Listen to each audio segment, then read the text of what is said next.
Now, our next panel is going just to address a difficult question. Is the trends in the EPC market. Is competing on cost versus quality sustainable? I think it's an interesting question we try to discuss and not to solve at the end in this panel, but to look for good solution and good clues for solve this difficult situation. It is my great pleasure to introduce the moderator for our third panel, who is not only the new and the next president of the IDB Board of Directors, taking the relay with me, but is a very respected colleague to many years, is Mr. Carlos Cosin, who is currently the CEO of Almar Water Solutions. I was elected the #1 top water leaders in 2018 among 50 top water leaders. Carlos, please take the position and introduce your panel.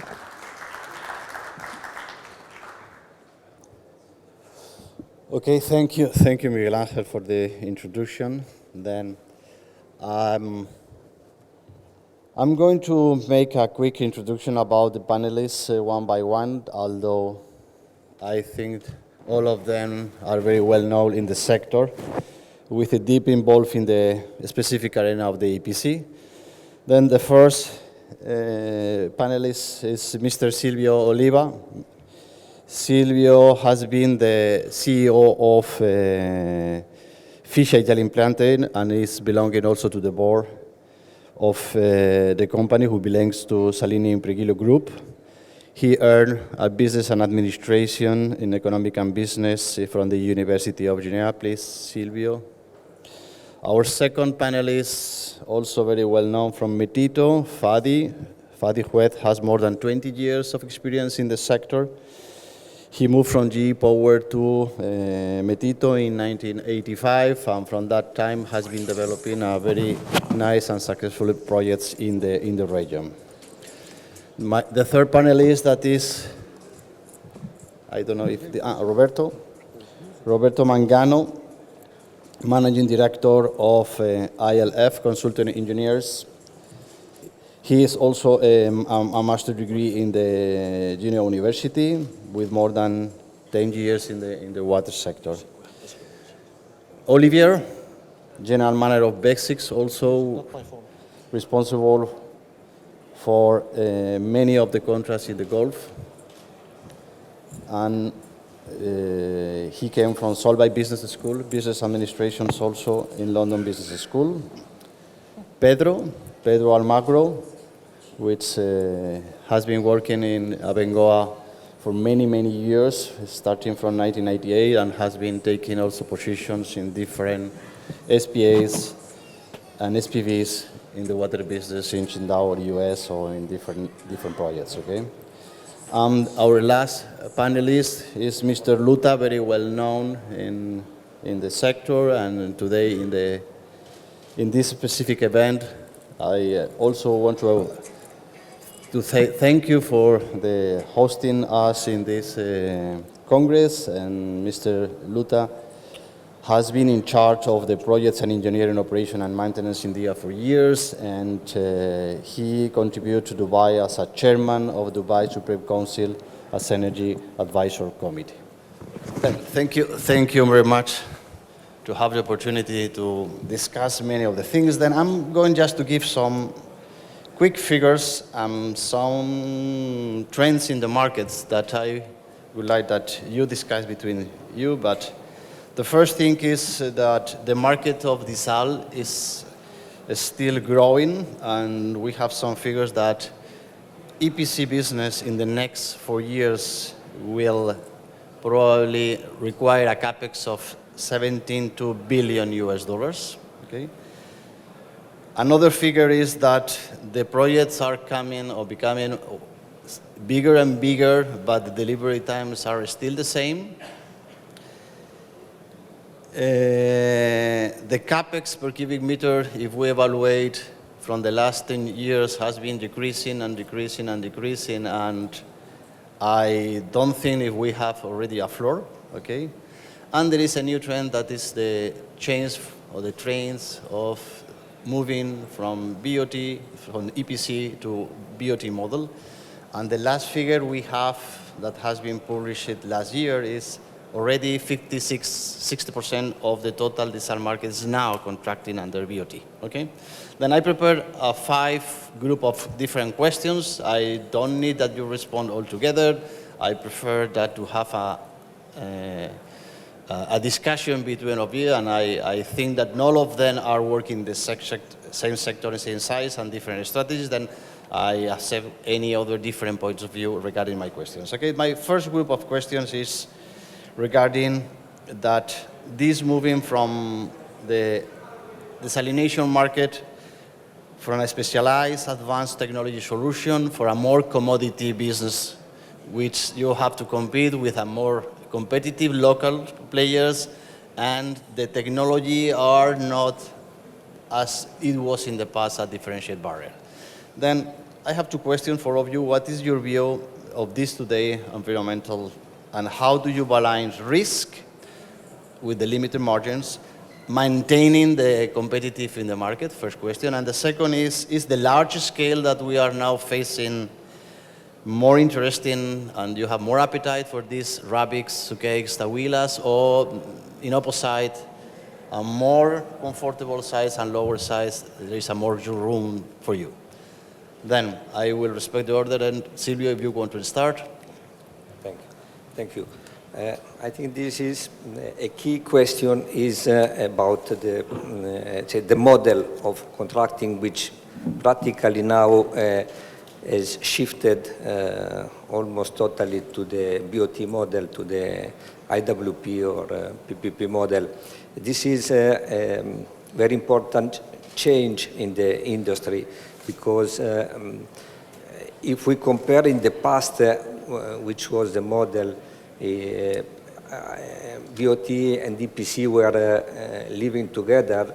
Some client or off-taker was selecting one or the other, but the EPC contractor was working one way or the other indifferently. It means that it could be a good choice to be an EPC contractor for the EPC model or for the BOT model.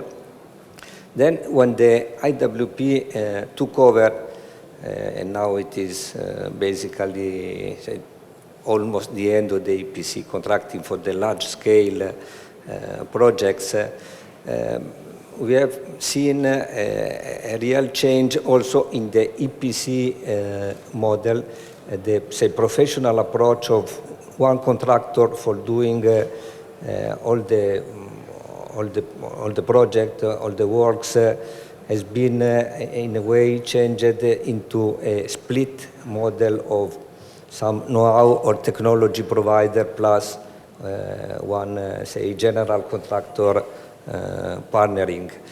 And this has also split the responsibilities inside the consortium between the technology and the other provider. And still we have to see if this consortium model works in terms of efficiency and result in the market. We will see in the near future. So I believe that the first question is, are we prepared as a old EPC contractor to adapt to the new model in terms of, partnering in a consortium basis? And are we ready to take additional risk in a context of falling prices? Probably for some of us, the question is, let's wait and see to see what will happen. Some companies we know that are already withdrawing a little bit from the big market. Some of us probably will still go ahead to maintain a position in the market. So these are the 2 big challenges for the EPC. Okay, then the response of Fisia is, I don't know, let's go to see, okay? Then Metito is already in many of the projects in the place and with experience, good experience. Then what is your view? Well, good afternoon, everybody, first. Carlos, you asked too many questions for us. Let me try and see if I can answer one by one. I'll start from the market. Yes, I agree. We do see an upside in the market. We do see the number of projects increasing. We've heard in the morning from the utilities saying how much in Saudi Arabia, how much in the UAE, and other parts of this market projects are coming up. So we do see increasing in numbers and sizes. And I guess the answer of competitiveness is yes, we're becoming more and more competitive. All of us. I think all of us contractors are becoming better. We're doing it better not only because suppliers are reducing in price and quality. No, I don't think we're touching quality that much, but we're becoming better in engineering, better mobilizing, better in doing things more efficiently. And innovation is a major issue. So in the competitiveness, yes, there is competition. Yes, the margins are reducing. But I always say if there was no competitor for Metito, I would have created a competitor, because the only way to become better is to have somebody competing with. So that's on the competition. On the sizes of the project, we, at least for this part of the world, and at least for water, we're more believers in modular. Not small, but not the super large project. We believe the medium size are a good answer. Number one, you're distributing the risk for the utility, the developers, the EPC contractor. Number two, you're reducing the transportation, the transmission line. And when they become bigger, I agree with Silvio. I think we're professional people and doing consortium, joint ventures, integrating. Many models are coming up to support the needs of the market. And I guess all of us are ready to support this need in the EPC world. So. Okay, thank you.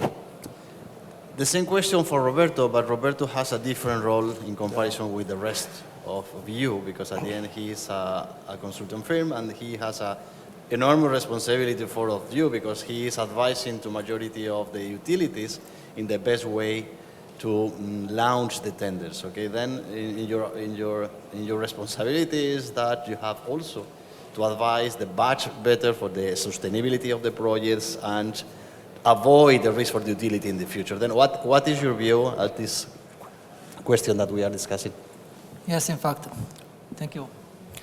Let me take the advantage to be here as the only technical advisor of this panel. And usually the technical advisor is the first entity in the project that starts to speak directly with the procurer, with the entity that called for the project itself. So it's our role to try to distribute immediately at the beginning of a project in the procurement phase the risk of the project, try to mitigate and allocate the risk to the right entity that can really manage it. So doing this, during the procurement phase, what we usually request and we suggest to our client is to have, for example, a preset pre-qualification system that allow to have on board only bidders that are really qualified to go ahead with the project and provide a competitive price and optimized solution with quality. Other point that usually we try to put on the table immediately together with our client is that it is important to have enough information available for the bidders, so that the bidders, once they start to prepare the quotation, are ready to use some information which are reliable and then can be used to arrive to a sort of alignment with all the other competitors. Another important point, and this is something that is one of the points that is most critical, is the most discussed during the procurement phase, is the type of technical input that the consultant needs to include in the RSP. So we try to mitigate the risk to go too much in detail, and we try also to leave the room to the bidder itself to provide their way to optimize the system. So in this way, we try to accommodate and balance the risk between all the parties from the really beginning of the project. Okay, Olivier, what is your experience here in the Gulf that I know is extensive? Okay, so good afternoon, everybody. Thank you for this difficult question. But it's a very interesting one because I have seen the evolution. We are doing PPPs and EPC contracts in our company. And the big difference in my eyes between the two procurement models is the fact that in a BOT or in a PPP, the client becomes conscious of the cost, the total cost of the asset, which was not necessarily the case with a single EPC contract. When it becomes conscious about the total value of the project over 20, 25 years, then he's going to ask a consultant to allocate the risks where they have to be allocated. And then suddenly, the risks are allocated to, a lot of risks are allocated to the contractor or to the operator or to the investors in a PPP scheme. But the problem for the EPC contractors, because it's a challenge, when you talk about a commodity, it means that the margins are very tiny. And you can run 100 meters in 11 seconds, in 10 seconds, in 9 seconds, in 8 seconds, but you cannot run 100 meters in 2 seconds. So there is a moment where the incremental improvements are going to stop. So as far as we are concerned, I agree with Fadi. We don't believe we are going to be competitive on the massive 900,000 cubic meters per day schemes. We prefer to stick to a reasonable, medium-sized projects, and this is the strategy we are pursuing. But of course, we need to be good. We need to be very efficient, and we have to spend a lot of money in innovation, because the key is now going to be in innovation and technology. Mm-hmm. Yeah, that's my opinion. Thank you. Yeah, and I noted also in the last probably 6-8 months that these big projects are starting to separate the market into EPC groups, okay? Yeah. The one that is going to specialize in the big ones, assuming this risk, and the other that probably they feel more comfortable. This is a reality that we are seeing. Okay. Pedro, then how is your view, how do you experience? Thank you, Carlos, and good afternoon, everyone. I have to say, I don't agree in the point that desalination market today does not need specialized companies and any general contractor can do it. The reduction of the cost is basic and is based in performance at the end of the day. To reduce the capex is important, but it's also very important, sometimes much more, to reduce the cost during the operating phase. So specific capabilities need to be in place at the moment of the design and at the moment of the execution. Now with these mega plants or big plants, no one can do by themselves alone. We need to partner. Silvio mentioned, I quite agree with that. But the company with the know-how, the process know-how, need to have the role and need to take that risk in their side. For the price reduction is important, or very important also, to have the right risk allocation. And in that sense, a PPP model have more actors where we need to see where allocate the risk. Each one need to take the risk that is able to manage. And today's market, our feeling as EPC contractor is everybody is looking at the EPC company or the EPC consortium to take all the risk in the structure. So that produces an stress in our side that probably touch already the bottom, and we don't have much more space to squeeze and to go down in margins. It's already into the limit, no? But having the right risk distribution is a good model. Size at the end is a preference of the clients because of the needs of the water. So I believe for us it's not a preference, it's a must, it's the market. So we need to follow that. And again, performance, and that means technical capabilities to design. Mm-hmm. Okay, thank you. Yeah, you have two things that I would like to revisit later, okay, which is the partners that you consider as suppliers of together with you first, this is a question, and also the risk allocation. But from Mr. Luta, and my question to you is, you have made a significant change in the contracting model now with the first project in BOT, okay? Then I would like to listen from your experience, how has been the change that you have digested internally, and if in the future are you going also to be more balanced in the BOT, or you are going to continue mixing? But how has been the process that DIWA has been digested internally to make this big change? I mean, we started to look to the IWPP in year 2012. And we hired best consultants. We did lots of benchmarking. We developed our own understanding what is best for us. We looked at all the practices worldwide.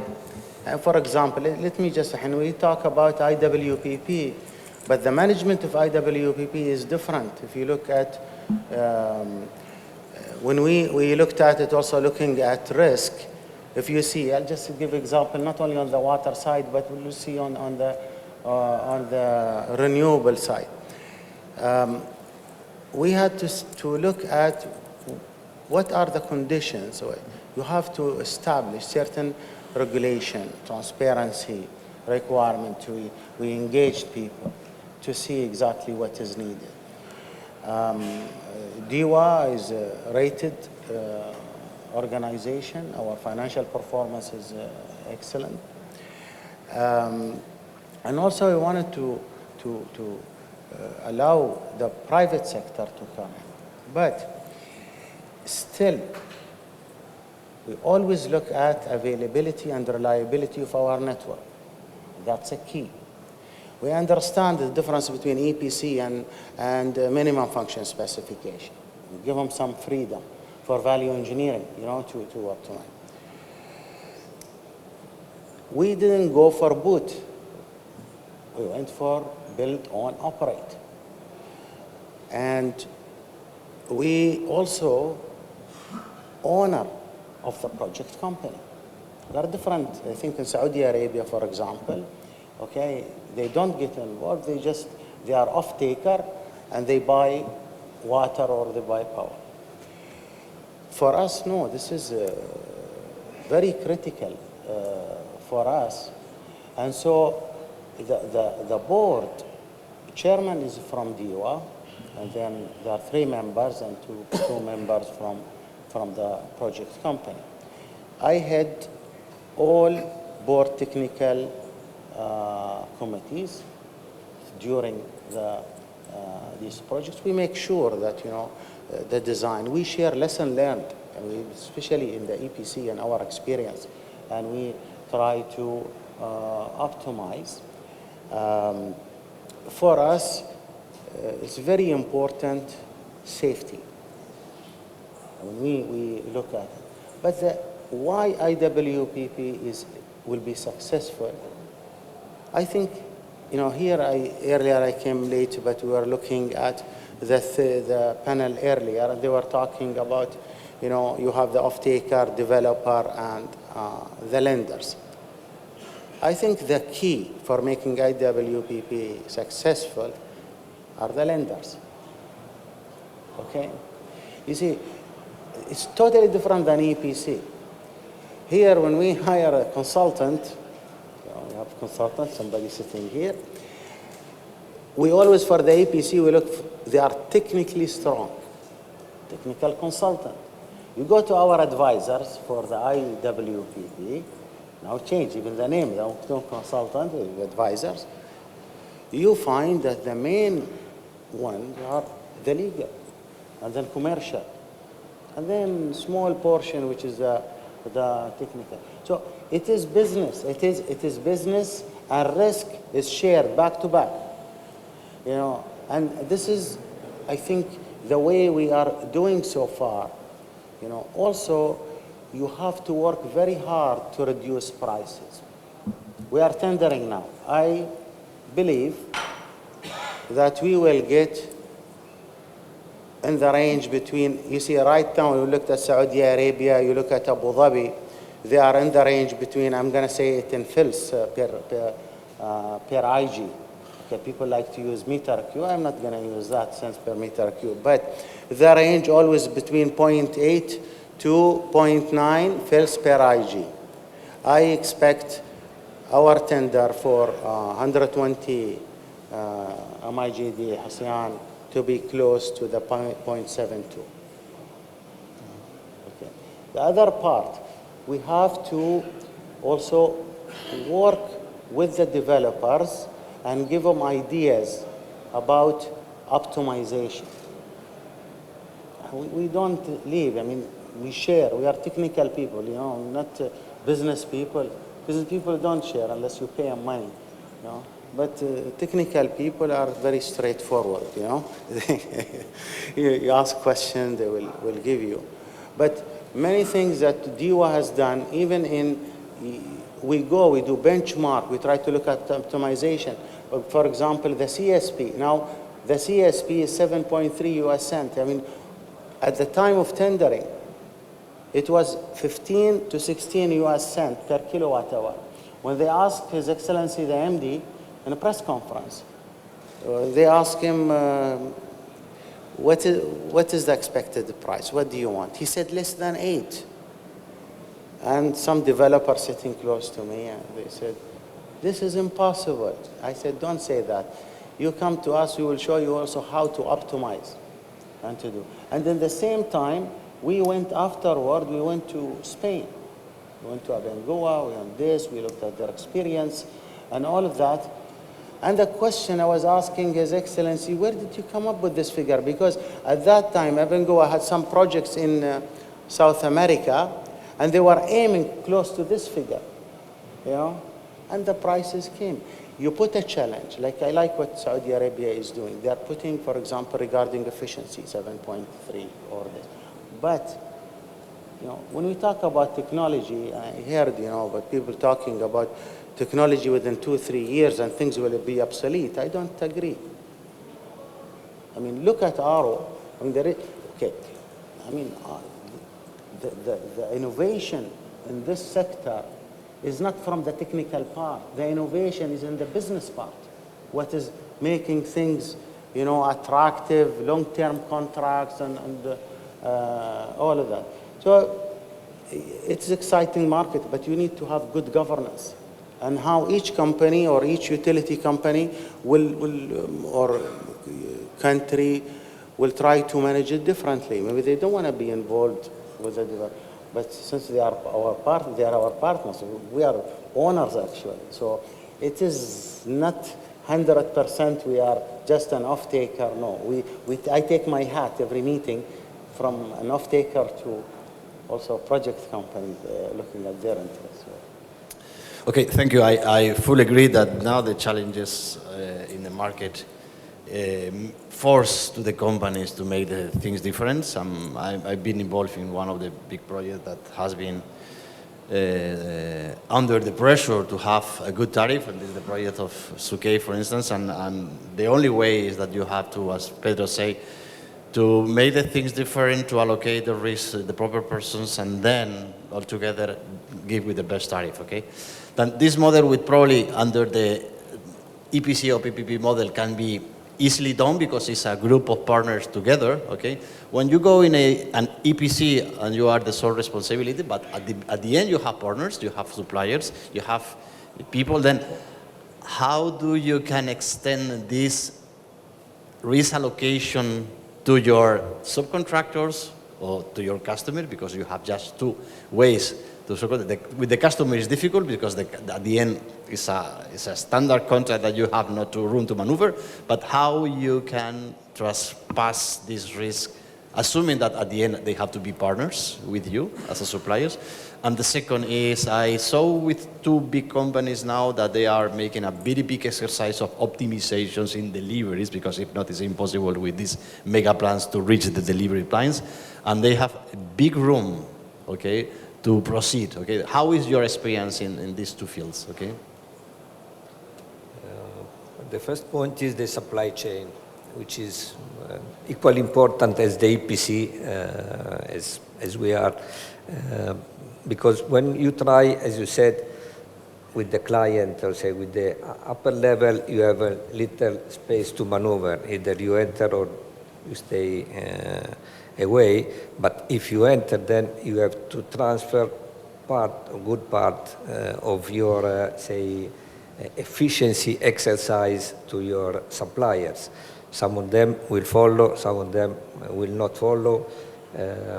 you take some risk, you transfer some risk.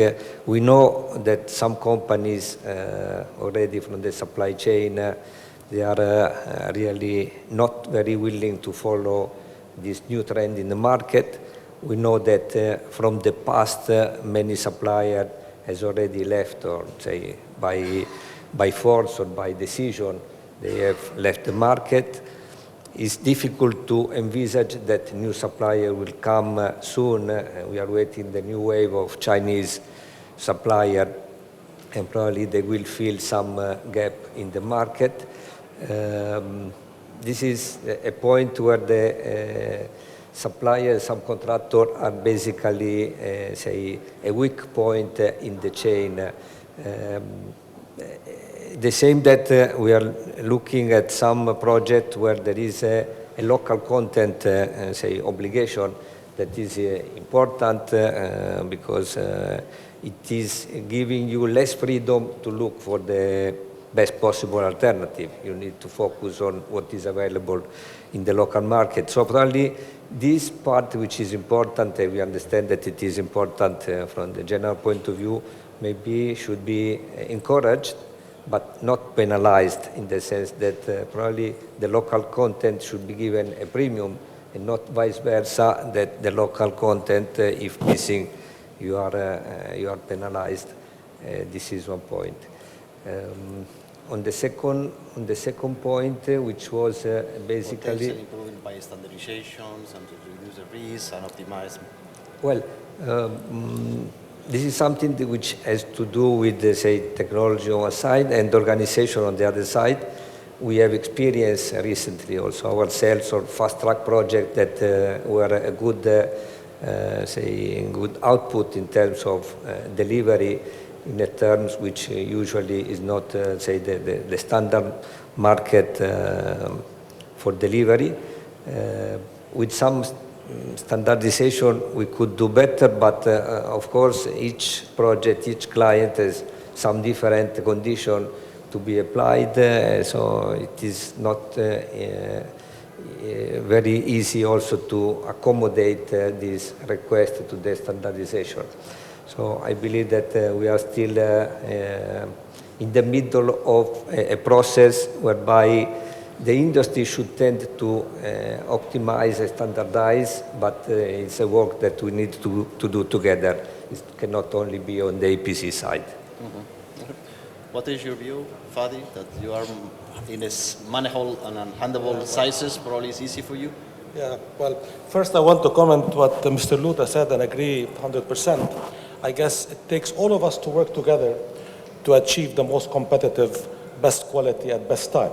It's not only the APC, it's also the lenders, it's also the end user for sure, and obviously looking at the O&M and the cost is very important. And also I want to add on the fast track is that, and the delivery, we just finished and started supplying 50,000 cubic meter out of 125 in 6 months for SWCC in NEOM. This was only able to be done because both the teams work together. You cannot get a project delivered in a fast track at cost and to the satisfaction of everybody without everybody playing together. So coming to risks and suppliers, number one, competition is not only having the suppliers reducing their cost. Delivery of a project is engineering, and I agree 100% with Abengoa when they said that it's not a commodity. There is engineering, there is a core innovation in the process, in layout, how to reduce the cost by reducing the layout. So there are lots of things that reduce the cost. Suppliers are a major part of it. I disagree that we reduce cost on the cost of the quality, because all of us here, I think, are long-termers. We care most about our brand more than anything else, and we will not supply anything that is lower quality than we accept ourselves. It's just the art of getting suppliers from globally, analyzing them, getting the good people into the market that were never there before and using them. But it's not only the suppliers. There's also the project management. There's also the efficiency of the delivery. And we do EPC. ENP is that. But C is very costly and very important. And that's where most of the risks lie. Construction, how to construct it the fastest possible way. I always say we have to go in and go out in the fastest possible time. Every day that you stay longer, costs longer, and you lose money. So you work on everything. Risk has a value. I guess when we go to talk with utilities and IWPs, it becomes more difficult because you guys believe in special purpose company and you want to go and get finance on a non-recourse. So the banks come and want to offload all the risk from the SPC down to the contractor or contractors. And then it becomes like a cost versus risk analysis. Yeah, we are in the market. We've been here for a long, long time. We understand how it works. We're locally present. That's very important, by the way.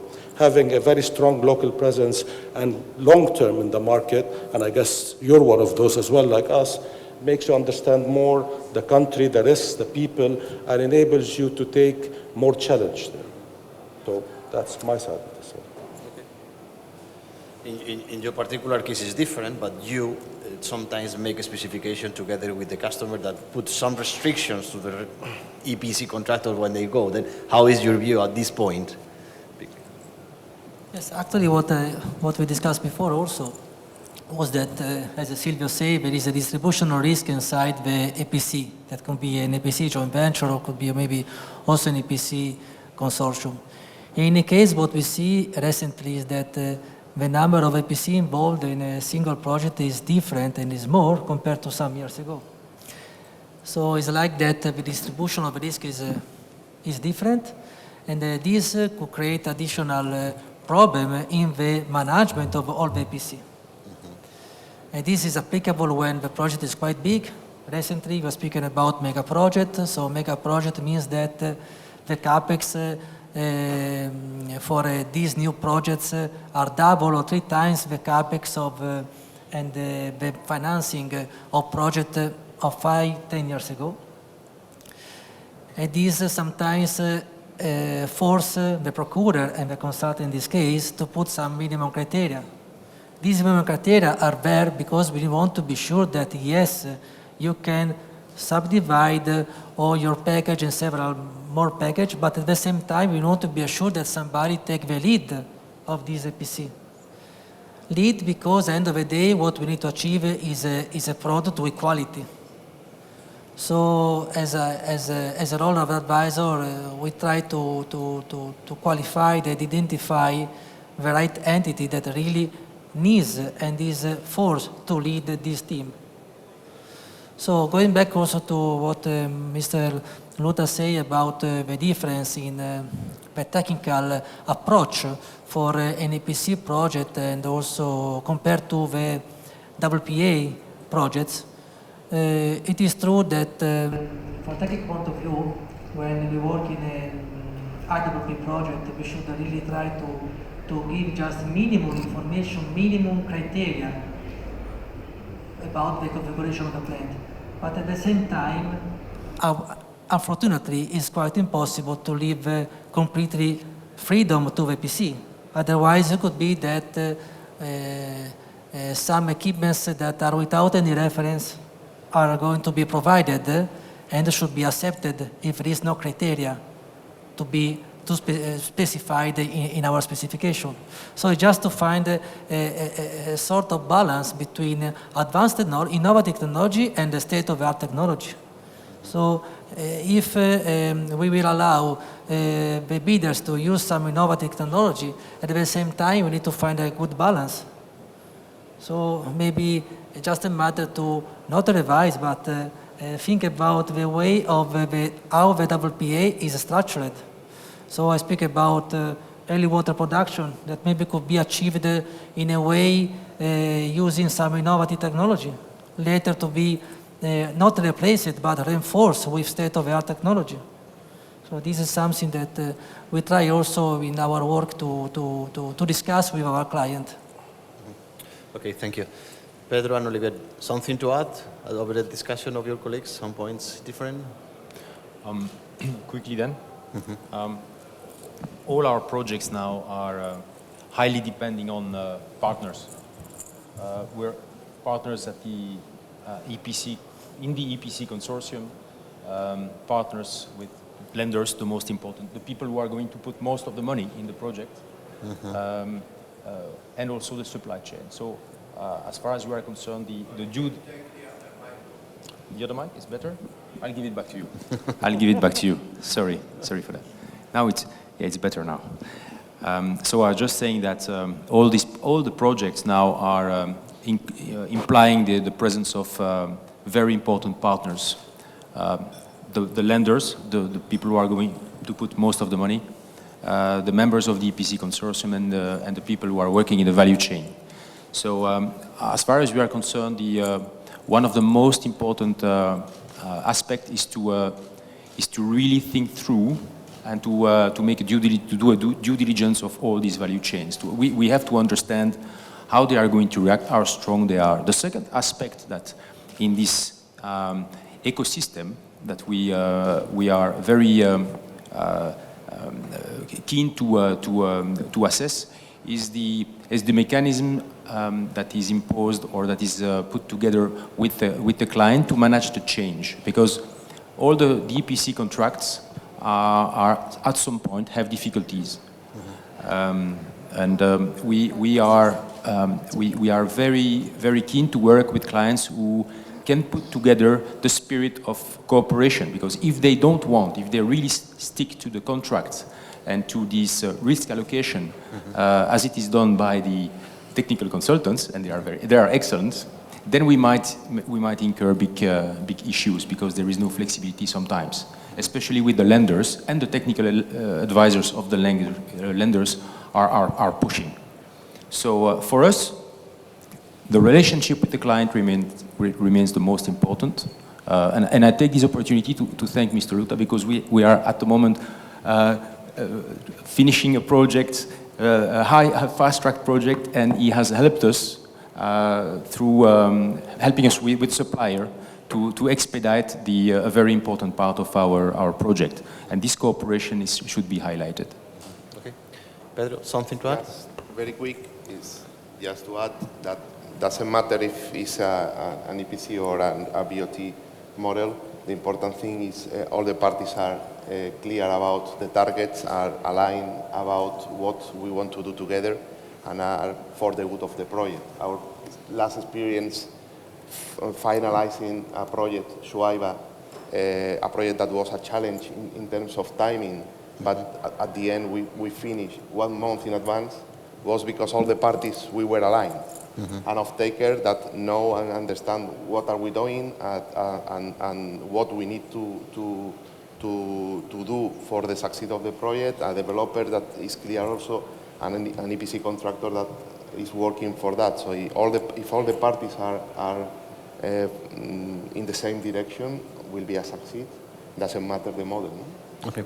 Okay, thank you. I know there is some questions coming from the audience, but before that, Mr. Luta, I think that we have seen that the growth of the reuse is even the double of the desal in the last 2 years. I've seen many projects coming from desal from the majority of the utilities, but probably Mr. Khaled Karisi yesterday explained how is the reuse plan in Saudi. How is your view regarding the next step in reuse? Especially, are you also launching under EPC model and the same structure, or you are open to also consider a PPP model, or what is the best for you? Because it's different. It's reuse at the end is not drinking water, which is different connotations. I mean, I said earlier, we need to optimize, we need to look at sustainability. If something sounds good, supported financially, with clear payback, okay? I mean, you have to do your financial analysis and look at things. It's not at the end you have to pay, but it has to make sense financially, from water reuse, infrastructure. You see, many times we see a solution which is not valid today for us. It might be valid for somebody else at this time. And this solution, which is not valid to somebody else, it is valid for us in the next, after 2 years or 3 years. That's why you have to be always open, looking at the opportunity, and you do it at that time. We heard lots of things on water reuse, I mean, all power plants. From D station, phase 1, commissioned in 1979. We have sewage treatment plant. Yeah? And we optimized design, went this. Many things that we put in the design because thanks to the leadership at that time and also to the consultants, very experts coming. Right now, I just want to say a word about EPC.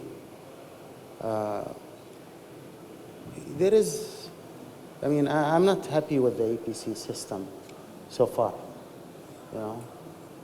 Not because of the system, it's because of the players in the market.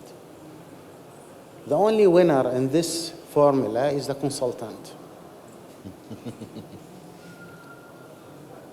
Contractor penalized, client penalized, but the consultant make money regardless.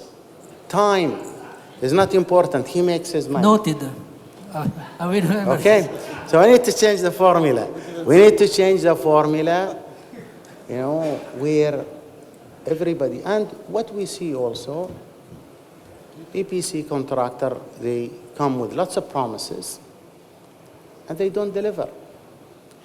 There is no transparency. What I always work, and people know me very well. I share all my experience, lesson learned with any new contractor.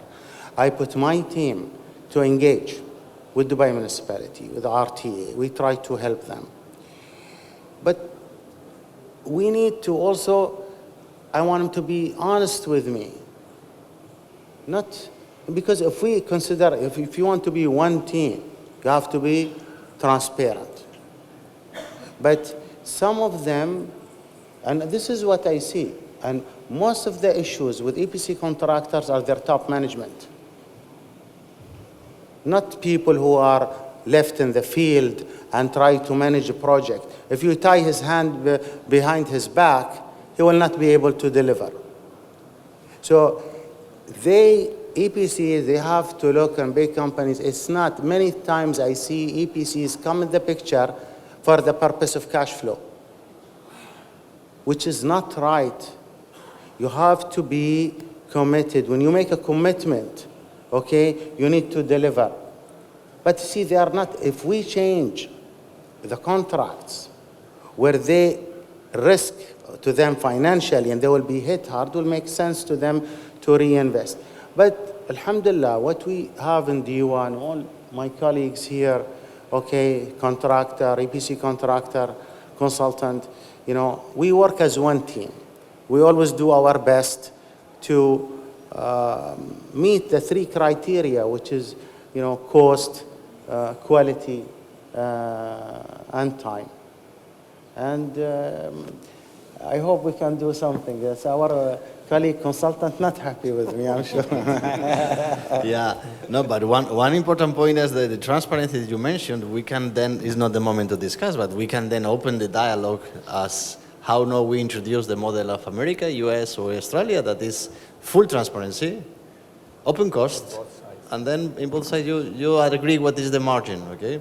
Which is good, but if we enter with this model in the Middle East, probably we are losing many of the advantages that we have already getting because of the price. Then I don't think that you want to open this discussion. I don't think you can do it. It might work for somebody. You see, when I meant transparency, I don't want to get into their books. I mean, I believe that everybody should make money. Nobody should lose. Okay? But how is your value engineering? The decision that you make, we sit on a topic today. I make the decision, okay? because of my background, because of my experience, whatever. I call my team.